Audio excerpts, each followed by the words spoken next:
जो power of attorney मुझे दी गई है। जी जी सर। तो मेरे पास तो आज दूसरा तीसरा भी नहीं है, और अभी तो मैं इसको सिर्फ वाच ही कर रहा हूँ, क्योंकि मैं दूसरे कई कई मुकदमात में अभी काफी बिजी हूँ, और अभी 3-4 लोगों को जेल से बाहर निकलवाया है, बड़े केसेस थे वो, तो उसमें काफी बिजी रहा मैं। और भी कई केसेस थे जिसमें मुझे वक्त नहीं मिला, तो लेकिन मैंने रात देर तक जो है इस केस को देखा है, अच्छी तरीके से वॉच किया है। समय की बात मेरी तरफ से तो कोशिश होगी कि जल्द से जल्द जो है कार्रवाई करके जल्द से जल्द फैसला आए। मेरे अपने बिहाफ पे किसी प्रकार का कोई डिले किसी मामले में नहीं होगा, और प्रायोरिटी बेस पे मैं इस चीज को रखूंगा। लेकिन कितना समय लगेगा, क्या होगा, और मैं कोर्ट से भी जब ये बात मैं कोर्ट के सामने रखूंगा, तो ऑनरेबल कोर्ट भी इस डे बाय कोशिश करूंगा कि इसमें जल्द से जल्द सुनवाई हो, अपने पक्ष मैं रखूंगा। तो उम्मीद है कि जल्द से जल्द जितना जल्दी हो सकेगा वो जल्दी इसको करने की कोशिश करेंगे। सर, कोई औरत अगर इंडियन लॉ के हिसाब से अगर कोई औरत अपना धर्म तब्दील कर लेती है। जी जी जी, शायद भाई आप क्वेश्चन करें प्लीज। जी जी फैसल भी आप बोले। सर आप क्वेश्चन करें प्लीज। मैं ये सवाल कर रहा था कि अगर इंडियन लॉ के हिसाब से अगर कोई औरत इस तरह चली जाती है जिस तरह सीमा चली गई है, तो क्या कोई कानून इस तरह उसको इख्तियार देता है कि वो इस तरह रह सके, जिंदगी गुजार सके? और ये भी क्या है कि उसका पीछे किसी के हक नहीं है, वो ना जेल में जा सकती है और लोगों के जज्बात मजरूह करती है। कोई और हिंदू औरत या कोई और मुस्लिम औरत या कोई और इस तरह औरत को इख्तियार होता है? देखिए, पाकिस्तान में भी जो कानून पढ़ाए जाते हैं वो कानून वो सेम ही तो है। भारत और पाकिस्तान के कानून सेम ही तो है, सिर्फ वहाँ का कॉन्स्टिट्यूशन अलग है, और यहाँ इंडियन पैनल कोड है, वहाँ पाकिस्तान पैनल कोड है, सीआरपीसी सेम है, एविडेंस एक्ट सेम है, और ये वही किताबें हैं जो यहाँ पर पढ़ाई जाती है वो वहाँ पर पढ़ाई जाती है। लेकिन वहाँ मुल्क के मुताबिक वो चेंज कर दिया। कानून सब दोनों देशों में एक जैसे ही है, खासकर आईपीसी में, यहाँ पर आईपीसी में है मामला, फॉरेन एक्ट में है, पासपोर्ट एक्ट में है, और वहाँ पर भी यहाँ इंडियन पैनल कोड के मुताबिक मामला है, वो सीआरपीसी का मामला है, और आपके पाकिस्तान में पाकिस्तान पैनल कोड के मुताबिक ये सेम है। थोड़ा बहुत ऊपर नीचे सेक्शंस हैं, बाकी सेम कानून बिल्कुल सेम है। ये अंग्रेजी हुकूमत के बनाए हुए कानून आज तक सेम चल जा रहे हैं, क्योंकि भारत और पाकिस्तान अनडिवाइडेड थे उस वक्त में, तो कानून सेम था, तो वही कोई चेंज नहीं हुआ है, थोड़ा बहुत चेंज हुआ है, बाकी सेम ही है। और ये जो इलीगल ट्रेसपास सर वो लीव करके तरीके से इसमें जो है ना वायलेशन हुआ है, फॉरेन एक्ट का वायलेशन हुआ है। और मोमिन साहब का इंटरनेट प्रॉब्लम कर गया। फयाज साहब आपको वेलकम करते हैं। सर कंटिन्यू रखिएगा सर। मोमिन साहब बात कीजिए प्लीज। जी, तो वो वायलेशन हुआ है, वो वायलेशन यहाँ की कानून की नजरों में 5 साल तक की पुनिशमेंट और सजा, सख्त सजा का प्रोविजन है, जो कि इसने सीमा हैदर ने जो स्टेप उठाया है, इलीगल तरीके से भारत में एंट्री करी है, तो उसमें 5 साल तक की इसको बामुशक्कत कैद हो सकती है। अच्छा सर, सीमा के मुताबिक उसने एपी सिंह ने, उनके जो वकील ने प्रेसिडेंट ऑफ इंडिया को एप्लीकेशन दी है कि इसको स्टे दिया जाए, इसको नेशनलिटी दी जाए। दूसरा, उसका एक और भी क्लेम सामने आया, क्योंकि उसको 1 साल होने वाला है तो उसको मुकम्मल आजादी भी होगी। इससे पहले मूवमेंट नहीं थी, हाउस अरेस्ट भी कह सकते हैं। देखिए, एक वकील जो होता है ना, वकील जो कामयाब वकील होता है, उसको कोई भी एप्लीकेशन देने से पहले ये पता होना चाहिए कि उसकी शराइत क्या है, उसके टर्म्स एंड कंडीशन क्या है, नागरिकता लेने के लिए टर्म्स एंड कंडीशन क्या है। ऐसे नहीं कोई उठा के एप्लीकेशन दे दो और हो जाएगा। उसकी कुछ, हर देश के अंदर उसकी कुछ टर्म्स और कंडीशंस हैं उनकी नागरिकता लेने के लिए, उनकी नेशनलिटी लेने के लिए। तो भारत में जो कंडीशन है लेने के लिए, वो तभी ये एप्लीकेशन लाई नहीं करती, क्योंकि उस पर एफआईआर दर्ज है। जब तक उस एफआईआर का फैसला नहीं हो जाता, कोई भी एप्लीकेशन मेंटेनेबल नहीं है कि नागरिकता दे दो। अरे पहले एफआईआर में उसको एक्विटेड तो कराओ, पहले बरी कराओ उसको, या सजा होगी या बरी होगा, उसके बाद की बात है। और 7 साल गुजरने के बाद, पहले 10 साल था, अभी 7 साल हो गया है भारतीय कानून में कि 7 साल तक कंटिन्यूस भारत में रहना पड़ेगा, और उसकी जिम्मेदारी यहाँ के किसी नागरिक को लेनी पड़ेगी, तब जाकर के वो नेशनलिटी अप्लाई कर सकता है। वो भी तब जब वो यहाँ पर शादी कर ले, खासकर फीमेल। लेकिन ये तो शादी हुई नहीं, ये शादी नहीं है ना, क्योंकि आज तक भी गुलाम हैदर की वाइफ है, तो इसको नागरिकता मिलने का तो सवाल ही पैदा नहीं होता। इन हालात में सवाल पैदा नहीं।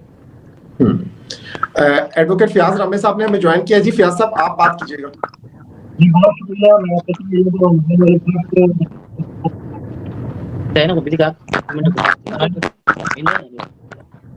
फयाज भाई आपकी आवाज का इशू आ रहा है, बंद है ना, ओके सर 1 मिनट के लिए बंद।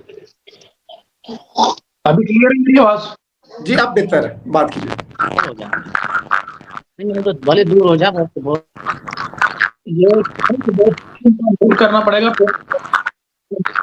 शाहिद भाई गुलाम हैदर साहब का जरा मोबाइल स्पीकर ऑफ कर दीजिएगा, माइक ऑफ कीजिएगा इनका ना, गुलाम हैदर साहब का। जी ठीक है, बहुत शुक्रिया। अभी भी थोड़ा सा है शायद, लेकिन मैं सबसे पहले तो हमारी की जो मोहब्बतें हैं, दुआएं हैं, वो मोमिन मलिक साहब के साथ हैं और हम दुआ जो है कि अल्लाह ताला इनकी कामयाबी दे। मेरे फिर आपसे सवाल ये है कि बहुत सारे लोग ये सवाल करते रहे हैं कि एपी सिंह साहब ने इस मैटर को में कन्वर्ट कर दिया है और ये क्रिमिनल मैटर नहीं रहा और ये सालों साल चलेगा और ये बहुत ज्यादा लंबा कौन होगा। तो मेरा ये सवाल आपसे ये है कि नोएडा पुलिस ने जो एक एफआईआर दर्ज की थी 90 डेज के बाद उसका चार्जशीट का क्या तरीकाकार होता है, उसकी चार्जशीट क्यों नहीं फाइल की गई और उस हवाले से आप क्या स्टेटमेंट देंगे?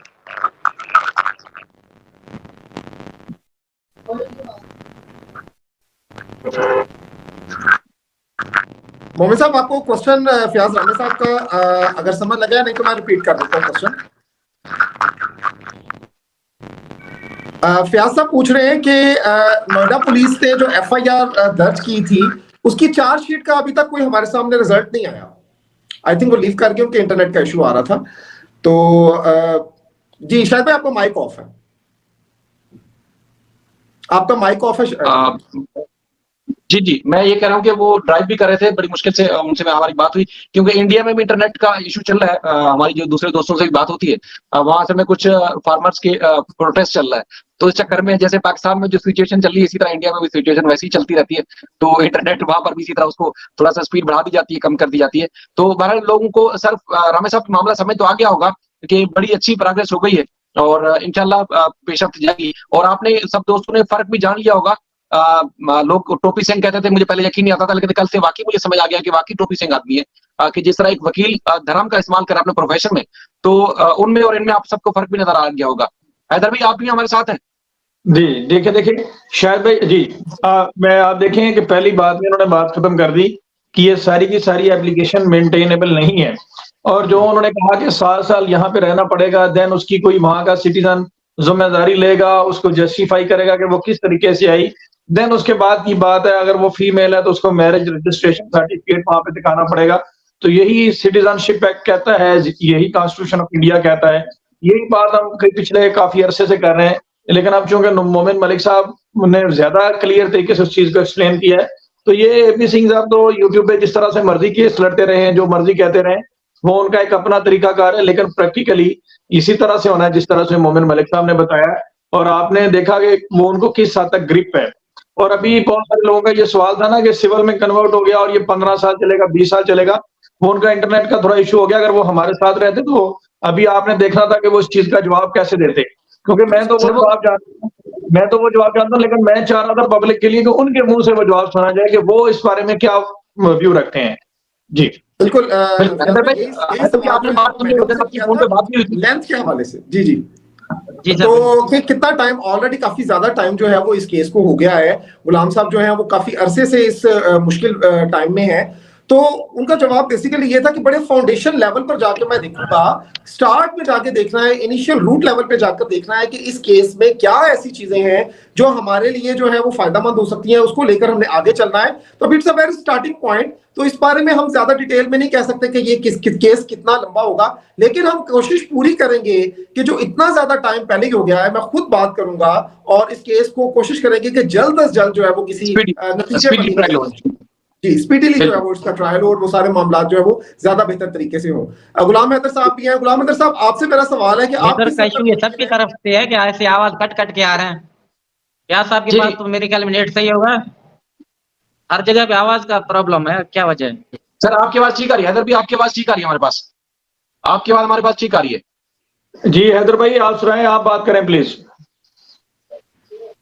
हैदर भाई आपसे मेरा एक सवाल है कि आप कितने मुतमईन हैं अंसार बर्री साहब के पास जाने से और आपको आपके केस कैसे लग रहा है? कुछ बेहतरी आ रही है, कुछ नजर आ रहा है, कुछ इंसाफ होता हुआ दिख रहा है आपको? उनका भी शायद थोड़ा सा इंटरनेट का प्रॉब्लम हो गया है, हैदर भाई का भी आज पता नहीं ये प्रॉब्लम थोड़ा सा चल रहा है बहरहाल, लेकिन ये बहुत जबरदस्त डेवलपमेंट है और इसका क्रेडिट शायद भाई आपको जाता है और इकरा सिस्टर को जाता है, जिन्होंने इंसार बर्री साहब और रोशन साहब को भी जाता है, लेकिन आप लोगों की भी बहुत ज्यादा एफर्ट है कि आपने एक पुल का किरदार अदा किया है इंसार बर्री साहब तक पहुंचाने में। गुलाम हैदर और इंसार बर्री के दरमियान आप दो लोगों ने एक पुल का किरदार अदा किया है और इनको एक सही बंदे तक पहुंचाया, जिन्होंने फिर आगे मोमिन मलिक साहब से एक, क्योंकि भारत में कोई वकील कर लेना ही बहुत बड़ी बात होती है और जिस तरह से आपने देखा कि मोमिन मलिक साहब काफी प्रोफेशनल आदमी है, उसकी वजह यह है कि उनका बॉडी लैंग्वेज और उनका जेस्चर, उससे ये अंदाजा होता है कि ये वो एपी सिंह की तरह वो लंबी लंबी छोड़ने वाले वकील नहीं है, ये अदालतों में रहने वाले और उनका एक अंदाज इस तरह से मालूम होता है।